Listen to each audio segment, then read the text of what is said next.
In episode 5, Snowpiercer continues to make its way to New Eden, and Alex continues to watch Wilfred as he's on the mend, although he hasn't really woken up yet.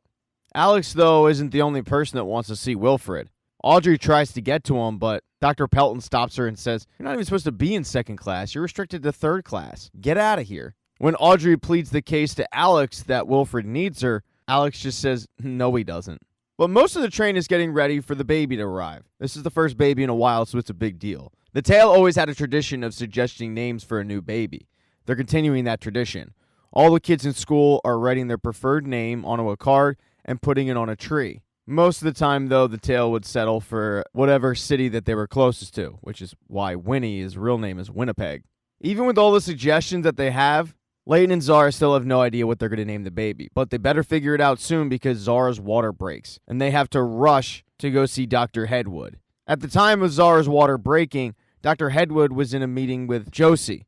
Josie's been experiencing some pins and needles sensation, but that's not really concerning her because that comes and goes. She's been also having a lack of sensation, which is concerning to her. So Dr. Hedwood starts going around her body, literally poking it to see if Josie can feel it. Hedwood doesn't exactly know why it's happening, but does figure that it's just a reaction from the cold treatment. When Dr. Hedwood gets the call that Zara's water breaks, she rushes Josie out, though. It's go time. Dr. Hedwood will not be the only doctor there, though. Zara and Layton invite Dr. Pelton, which Dr. Hedwood is completely against, but Zara flat out tells Hedwood, "This is my preferred doctor. She's staying and helping, whether you like it or not." It forces Hedwood's hand, and she has to abide by the patient's edict. But Layton is stressing everybody out, and a little while after Zara is admitted, she kicks him out. With Zara now at the finish line, all of Snowpiercer is alerted to this by the new head of hospitality, Ruth. She's back in her teal jacket and looking dapper as ever. After making the announcement to the car, Ruth heads to the tree, because the second tradition is that when the mother goes into labor, they light up the tree with all the names. It's supposed to be beautiful, and normally it is, but this tree lights on fire. The good thing is the fire is put out pretty quickly, but when Till looks into it, she realizes this isn't just any electrical fire. This is straight up arson. Somebody wanted to send a message. When Till and Layton link up, Till shows Layton her discovery. Now it's just a matter of trying to figure out who exactly would want to do it. The one substance that was all over the wires was ethanol, and there's one place to get that, the night car. So Layton and Till head up train to go meet with Osweiler and LJ. While they're doing that, two lovebirds reconnect. Pike ends up running into Ruth. Ever since he really took hold of the resistance, Pike has wanted that power. He feels like he could do a better job than Layton. He looks at Layton like a guy that abandoned him, while Pike was left back to fight the good fight. Now that Layton's back, he doesn't want to take orders from him. He floated this idea earlier to Ruth, but she didn't really give him an answer, and now he gives her, quote, last chance. Part of his proposal is that she won't have to listen to Layton, and that the two together could really form a formidable 1-2 punch.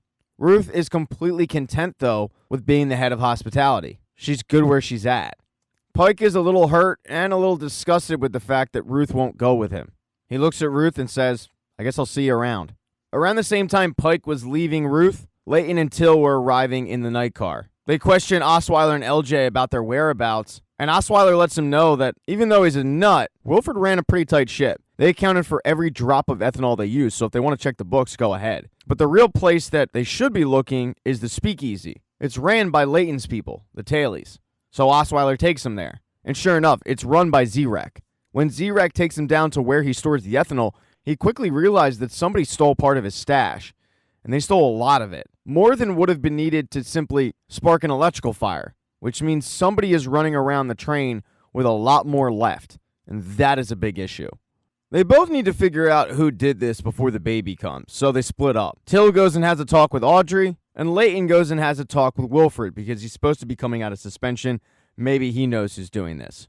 The conversation that Till has with Audrey really doesn't go anywhere. Audrey admits to watching the fire, but she didn't do it, and she doesn't know who did. Before Till leaves, she tells Audrey, "You need to find a rock bottom before you can't come back.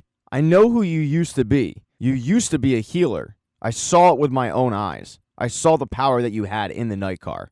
So to hell with you for giving that all up, because we're going to need that healing power once we get off this train. Pull yourself together." And then she leaves. Layton's conversation with Wilfred doesn't really go any better. When he arrives in the medical bay, Wilfred is still knocked out. He does come and go, but not enough to actually form a sentence or anything like that. To try to stimulate the brain, Alex has been reading to him. Wilfred does recognize Leighton's voice and mumbles, "Leighton, the baby bells." But when Leighton asks Wilfred if he has any fire starters in his flock of followers, the only thing Wilfred said is, "A lot of people hate you," which Leighton is quickly realizing. Leighton isn't able to extract any more information out of Wilfred because Ruth comes and grabs him. There was an issue in the seed bank car. That's where they're holding all the seeds so that when they finally do get to New Eden, they can plant anything they want. So it's a pretty big car, and there's yet another fire that's raging in there. Ruth was alerted by the engine, and the engine was alerted by Javi and Sykes. Javi and Sykes were put together by Ben.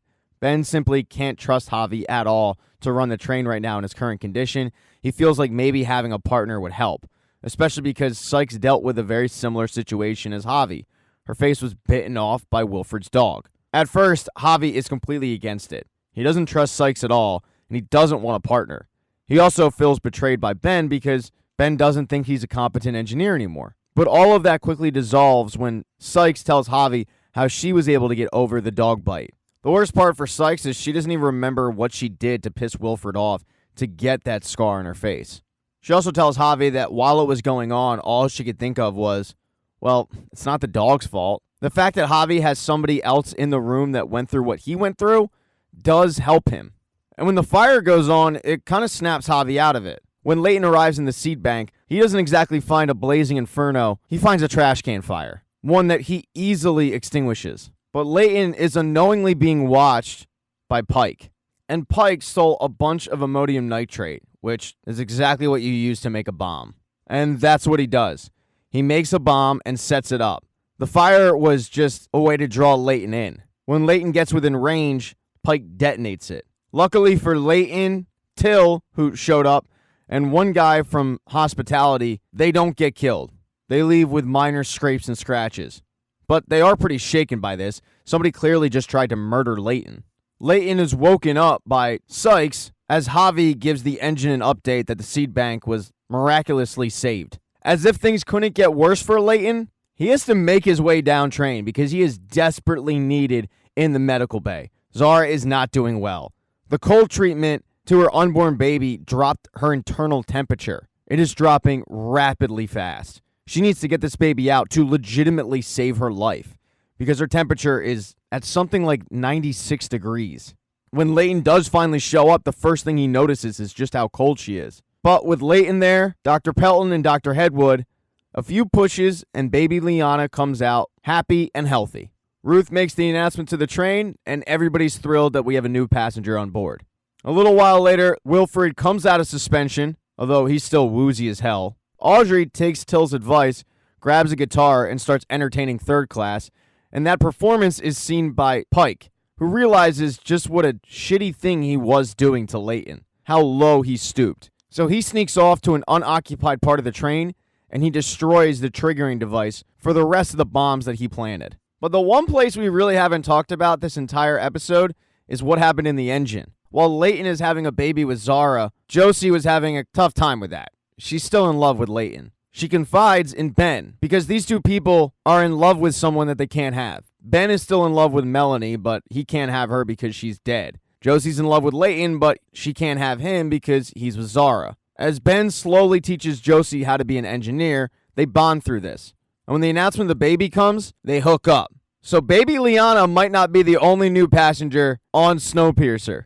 Who knows, in 9 months, we could be welcoming a baby between Ben and Josie. Alright, probably not. But still, there's a lot of sex going on in Snowpiercer now that everybody's back. Thank you so much for checking out this recap. Please consider subscribing to the channel. Hit thumbs up if you liked it. Smash that thumbs down button if you thought this sucked. Make sure to be nice in the comment section. If you don't see the next video up in the end screen there, I'll get it up in a few days, not to worry. And I have merchandise, so go buy a mug or something.